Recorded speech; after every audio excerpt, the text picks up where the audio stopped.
La vie d'un Congolais ne vaut-elle pas la vie d'un Ukrainien?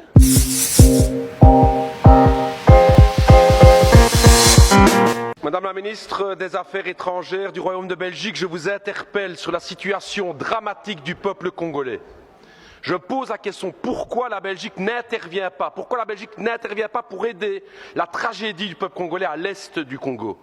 5,4 millions de morts, des centaines de milliers de déplacés, 1 million de réfugiés à Goma, et une responsabilité écrasante qui pointe du doigt le Rwanda présent à l'est du Congo avec son armée. Et que fait la Belgique? Rien. Rien. Comment est-ce possible?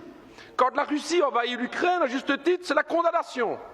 Ce sont les sanctions, ce sont les livraisons d'armes à l'Ukraine, mais quand il s'agit de la République démocratique du Congo, rien. On n'aide pas.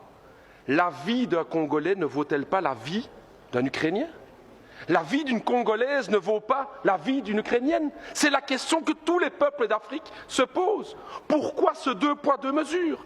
Qu'est-ce qui se passe dans la politique belge aujourd'hui? Alors je vais vous le dire, Madame la Ministre, non seulement la Belgique ne fait rien, non seulement les États-Unis ne font rien, mais je vais me dire plus. Hier encore, l'Union européenne a signé un accord avec le Rwanda. Un accord sur quoi?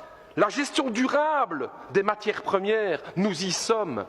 Le coltan, le cobalt, le nickel, le diamant, le cuivre. Voilà la raison pour laquelle la Belgique n'intervient pas. Business.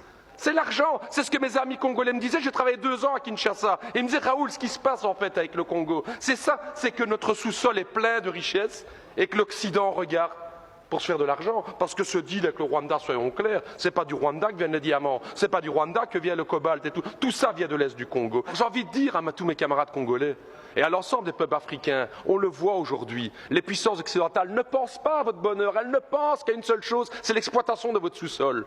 Vous pouvez aujourd'hui, vous pouvez croire à vos propres forces. J'ai envie de dire, moi, au peuple congolais, pensez à cette pensée de Patrice Emery Lumumba, cette force du Congo, justement. Pensez à Kwame Nkrumah, justement, le panafricanisme qui doit être là. Pensez à Thomas Sankara, qui disait clairement, effectivement, que les peuples africains peuvent prendre leur destinée en main. Ne comptez pas sur les gouvernements occidentaux pour vous soutenir, mais par contre, les peuples d'Europe sont à vos côtés, peuples africains, pour vos combats, pour une vraie indépendance économique et démocratique.